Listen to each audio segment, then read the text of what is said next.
That gap between what the drone does and who answers for it has been chosen at every step since, not by accident, by choice. 2 million drones in 1 year, 500 makers, from factories down to basements, a weapon cheaper than a laptop, governed by nothing. International law sets 3 rules for a lawful strike. Distinguish the target, weigh the harm, take every precaution. In that basement chain, no one meets even one. Which link do you think is accountable? Let's get into it. In 2014, Ukrainian volunteers began turning shopboard drones into weapons during the annexation of Crimea. 12 years on, no law can say who is accountable when one of them kills. This is the Hamberger Report. I'm Andreas Hamberger, Enterprise Architect, Wellington. Ukraine is the first war where 3 things arrived together, at full scale. Weapons built by civilians, in basements, from parts anyone can order online. Targeting that a machine completes after the human can no longer intervene. And a layer of commercial platforms owned by private companies without which neither would work. Each of the 3 was a choice. Each widened the same gap. The accountability question, this argument has tracked for 9 chapters, arrives here in a form the law was never written to answer. Not because no one is responsible, because responsibility is now spread across a chain with no center where every hand makes a partial decision and no hand makes a whole one. What follows traces 3 dimensions of that gap: how it was democratized, how a single jammer made human control physically impossible, and how the most effective targeting in this war runs on infrastructure governed by terms of service, not rules of engagement. Before the invasion, she was an award-winning florist. People stopped buying flowers, so she learned engineering. Now she builds attack drones in a basement, hundreds a month. She holds no rank. She answers to no chain of command. By 2024, Ukraine had around 500 drone makers, from industrial plants to apartment workshops. Together, they built more than 2 million drones in a single year. A standard attack drone costs $300 to $500. The artillery shell that does comparable damage costs thousands, a guided missile tens of thousands. By analyst estimates, those drones account for most of the Russian equipment destroyed on the front. Now follow one strike through the chain that makes it. A volunteer builds the airframe. A startup supplies the guidance chip. Another volunteer fits the warhead. A soldier picks the target. An onboard algorithm completes the strike after the signal is gone. 5 hands, 5 partial decisions. Not one of them is a whole decision, made by someone with the authority, the information, and the legal duty to make it. That is the first thing this war has done to the accountability gap. It has shared it out, and what is being shared out is not the responsibility. It is the ability to kill without it. International humanitarian law rests on 3 rules for any lawful attack. Distinguish combatants from civilians. Weigh the harm against the military gain. Take every feasible precaution. All 3 assume a uniformed soldier inside a chain of command. None of them assumes a florist in a basement. Each rule needs an actor who can carry it out. Distinction needs someone able to tell a fighter from a civilian and authorized to decide. Proportionality needs someone with the whole picture, weighing harm against advantage before the strike. Precaution needs the authority to call the attack off. In the basement to front chain, no single node holds any of those. The workshop produces, the unit deploys, the operator flies, the software assists, the legal function, the law requires, sits in no one's hands. The rules are not obsolete. They are still the only agreed framework there is. They were written for a world where the maker, the authority, and the capacity to judge were all visible, and that world has gone. The cost is not theoretical. The same camera that lets one operator strike a vehicle lets another track a civilian down a street.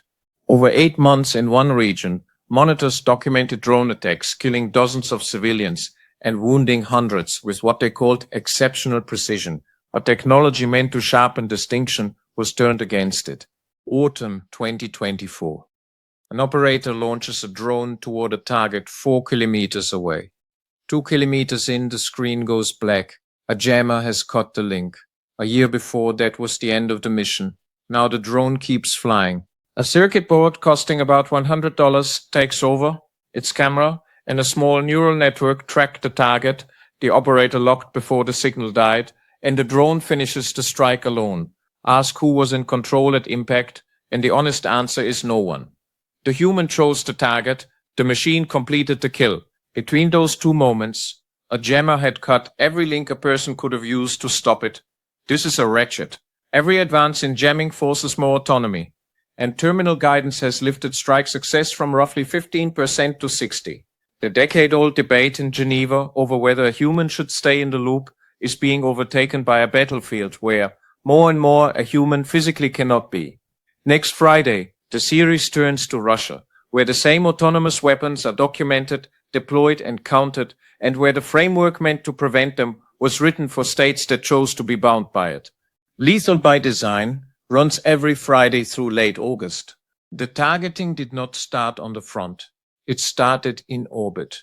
Commercial satellites photographed the ground.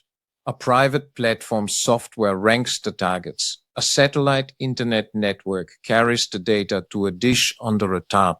None of it is owned by a state. The most effective targeting in this war runs through products built and run by private companies. The satellite layer, the analytics platform, the communications network, a facial recognition tool given free early in the invasion. Every link is a commercial product. No link has a legal status that matches what it actually does. And here the argument reaches past this one war. International law already has a test for when a civilian joins the fight and becomes a lawful target. The Red Cross set it out in 2009, and a satellite operator very likely qualifies. No state has applied that test to the companies. Doing so would expose their staff and raise the cost of every defense technology deal. So the question goes unanswered by every government that benefits. For a board, the lesson is sharper than it looks. When mission-critical capability runs through a commercial platform, accountability is not weakened. It is written out of the contract. The provider's duty runs to its shareholders. The terms of service are not rules of engagement, and one company can make a call a government cannot reverse. 3 dimensions, 1 pattern. The gap democratized in a basement. The gap made physical by a jammer. The gap turned into a business model in orbit. In every case, the same choice, made again and again. At every node, someone chose capability over constraint, and no one chose to build the accountability that capability required. The government that funded civilian drone production instead of an oversight structure. The engineer who built autonomous navigation to beat the jammer, rather than a way to keep the human in. The company that put its platform inside the targeting chain and wrote its duties to its shareholders. None of it was hidden. Most of it was celebrated. The accountability gap in this war is not something that failed. It is a set of decisions that worked exactly as intended, taken by people who could see the alternative and chose not to take it. That is the through line of this whole series. The gap is not structural, it is chosen. It was chosen in a Gulf War briefing room in 1991, in a drone command chain over 2 decades, in a corporate boardroom, and now in a cave basement and a low orbit. The same preference every time. Capability over constraint. This is the precedent, not some future war. This one. Civilian production, machine-completed targeting, commercial infrastructure. The template every state now studies, and the framework that would govern it, has not been written. This book set 5 conditions that would show the accountability gap is closing. Meaningful human control written into binding law. A named human answerable for every autonomous strike. The makers and the platforms inside the legal frame, not outside it. Independent verification. Real consequence when the line is crossed. As of now, not one of the 5 has been met. Ukraine did not create the gap. It showed how wide it had always been, and how fast it spreads once the weapon costs $400 and the infrastructure is a subscription. The next war inherits all of it. The basements, the jammers, the orbital platforms, and the silence where the law should be. So here is the question this leaves of those 5 conditions. Distinction, a named human, the platforms inside the law. Verification, real consequence. Which one do you think is furthest from being met? Tell me in the comments. The book makes the full case, and the link is in the description. That is the Hamburger report for today. If this was useful, subscribe and hit the like button. It helps more professionals find the channel. You will find links to everything we covered in the description below.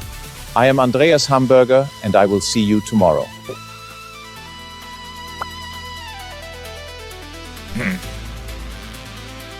Like and subscribe.